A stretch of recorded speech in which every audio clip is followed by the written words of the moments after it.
السلام علیکم class 8 history کے فرسٹ چیپٹر کا آج ہم آبجیکٹیو پارٹ اور شارٹ کوسچن آنسرز کریں گے۔ تو سب سے پہلے آپ شارٹ کوسچن آنسرز کا پیج نمبر 11 اوپن کریں۔ شارٹ کوسچن نمبر 1 ہے ایسٹ انڈیا کمپنی کب قائم ہوئی؟ اس کا آنسر آپ کو بک کے پیج 12 پہ ملے گا۔ سیکنڈ شارٹ کوسچن ہے ہندو معاشرے میں ذات پات کے نظام کے تحت کتنی ذاتیں تھیں، نام لکھیں۔ اس کا آنسر آپ کو بک کے پیج نمبر 6 پر ملے گا۔ تھرڈ شارٹ کوسچن ہے جداگانہ انتخاب کسے کہتے ہیں؟ اس کا آنسر بک کے پیج نمبر 9 پر ہے۔ فورتھ شارٹ کوسچن ہے کس شخصیت نے انگریز حکومت کو تجویز دی کہ بر صغیر کے قانون ساز اداروں میں مقامی لوگوں کو شامل کیا جائے؟ اس کا آنسر پیج نمبر 4 پر ہے۔ شارٹ کوسچن نمبر 5 ہے انگریز حکومت سے پہلے بر صغیر کی کون سی سرکاری زبان تھی؟ اس کا آنسر پیج نمبر 4 پر ہے۔ تو سب سے پہلے پہلا شارٹ کوسچن دیکھتے ہیں، ایسٹ انڈیا کمپنی کب قائم ہوئی؟ تو پہلے بک کا فرسٹ پیج اوپن کریں تو وہاں پہ آپ کو نظر آئے گا یورپ سے بر صغیر آنے والی اقوام میں انگریز تجارت میں سب سے آگے نکل گئے اور تجارت کے لیے آنے والی دوسری اقوام کو سب سے پیچھے چھوڑ دیا۔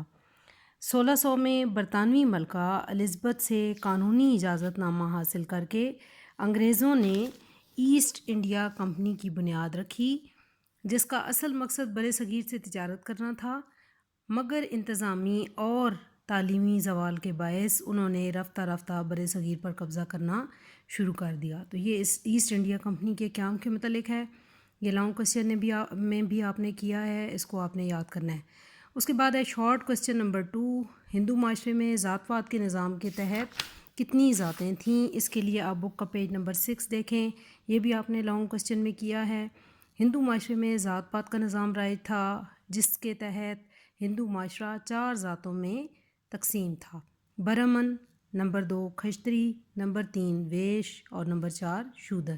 یہ 4 ذاتیں تھیں جن میں ہندو معاشرہ منقسم تھا۔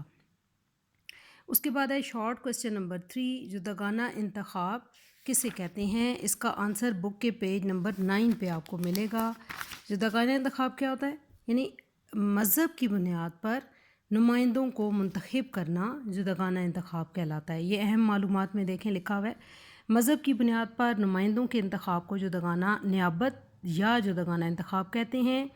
اس کے تحت مسلمان، ہندو، سکھ اور مسیحی اپنے نمائندے منتخب کرتے تھے، ٹھیک ہے۔ یعنی یہ انگریز دور حکومت جب آیا بر صغیر پاک و ہند میں، اس سے پہلے جداگانہ انتخاب کا طریقہ رائج نہیں تھا، تو اس دور حکومت میں مذہب کی بنیاد پر نمائندوں کو منتخب کرنے کا طریقہ رائج کیا گیا، جس کے تحت مسلمان اپنے میں سے اپنا لیڈر، اسی طرح ہندو اپنے میں سے اپنا لیڈر، سکھ اور مسیحی جو ہے وہ اپنا اپنا لیڈر ووٹ کے ذریعے چن سکتے تھے۔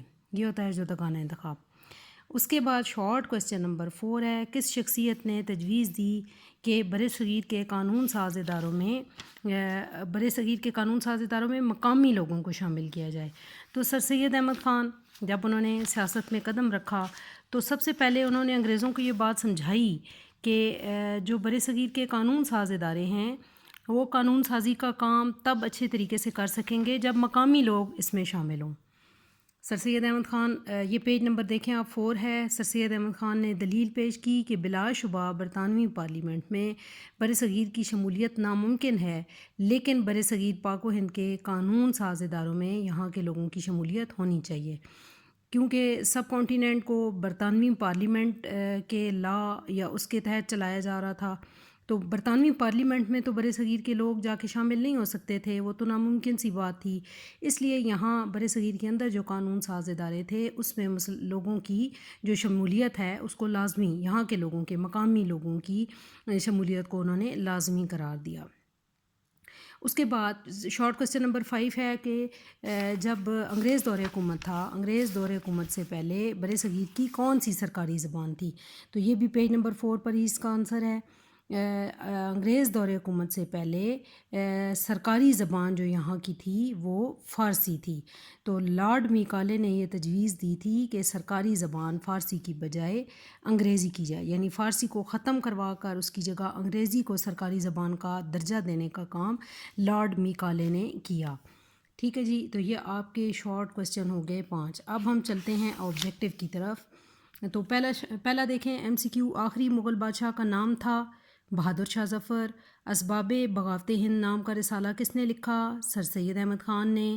1858 میں وائسرائے لارڈ کیننگ نے کس شہر میں برطانوی ملکہ وکٹوریہ کا اعلان پڑھ کر سنایا؟ الہ آباد شہر میں۔ مانٹیگو چیمسفورڈ اصلاحات کا اعلان کس سن میں کیا گیا؟ 1919 میں۔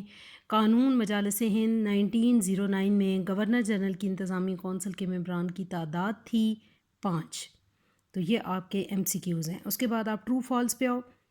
ٹرو فالس میں دیکھو، قانون حکومت ہند 1919 کے تحت گورنر جنرل کی انتظامی کونسل 6 ممبران کے تحت پر مشتمل تھی۔ تو یہ آپ کا یہاں پہ 1919 کا جو قانون ہے اس کی بات ہو رہی ہے، تو اس میں انتظامی کونسل 6 ممبران پر مشتمل تھی، یہ ٹرو ہے۔ مسلمانوں نے برصغیر پاک و ہند پر 1000 سال سے زیادہ حکومت کی، یہ بھی ٹرو ہے۔ جنگ آزادی 1847 میں لڑی گئی، فالس، 1857 میں لڑی گئی۔ لارڈ میکالے نے برصغیر پاک و ہند کی سرکاری زبان فارسی کے بجائے سنسکرت کو قرار دیا، نہیں، سنسکرت نہیں، اس نے فارسی زبان کو ختم کر کے انگریزی کو سرکاری زبان کا درجہ دیا، تو یہ بھی فالس ہوگا۔ نیکسٹ ہے، انگریزوں نے برصغیر میں نوآبادیاتی معاشی پالیسی کو جاری کیا، یہ ٹرو ہے۔ اس کے بعد فل ان دا بلینکس ہیں، خالی جگہ پر کریں۔ چارلس ووڈ نے ڈیش میں اپنا ایک تعلیمی منصوبہ پیش کیا جسے ووڈز ڈسپیچ کہا جاتا ہے، 1854 ایئر ہے یہ۔ قانون حکومت ہند 1919 میں سکھوں کو جداگانہ انتخاب کا حق دیا گیا۔ مغل شہنشاہ نور الدین محمد جہانگیر نے ایسٹ انڈیا کمپنی کو بہت سی مراد دیں۔ نیکسٹ ہے، قانون حکومت ہند کہ 1919 کی روح سے مرکزی مجلس قانون ساز 2 ایوانوں پر مشتمل تھی۔ 1857 کی جنگ آزادی کے بعد انگریز پورے برصغیر کے حکمران بن گئے، تو یہ آپ کی بلینکس ہیں۔ اس کے بعد ہے نیکسٹ آپ کا میچ دا کالم، قانون مجالس ہند 1909، اس میں کیا پیش کی گئیں؟ منٹو مارلے اصلاحات پیش کی گئیں۔ نیکسٹ ہے قانون حکومت ہند 1919، اس میں مانٹیگو چیمسفورڈ اصلاحات دی گئیں۔ نیکسٹ ہے لارڈ کیننگ، لارڈ کیننگ کون تھا؟ برصغیر کا پہلا وائسرائے تھا۔ نیکسٹ ہے لاہور میں جنرل پوسٹ آفس کا قیام کب ہوا؟ یہ ہے جی 1887 میں۔ نیکسٹ ہے ایسٹ انڈیا کمپنی کا قیام کب ہوا؟ 1600 میں۔ تو یہ آپ کا اس چیپٹر کا شارٹ کوسچن کا پورشن آبجیکٹیو یہ کمپلیٹ ہو گیا ہے۔ چیپٹر 1 ہم نے کر لیا ہے، نیکسٹ انشاءاللہ ہم کریں گے اس کو، اب آپ نے لرن کر لینا ہے۔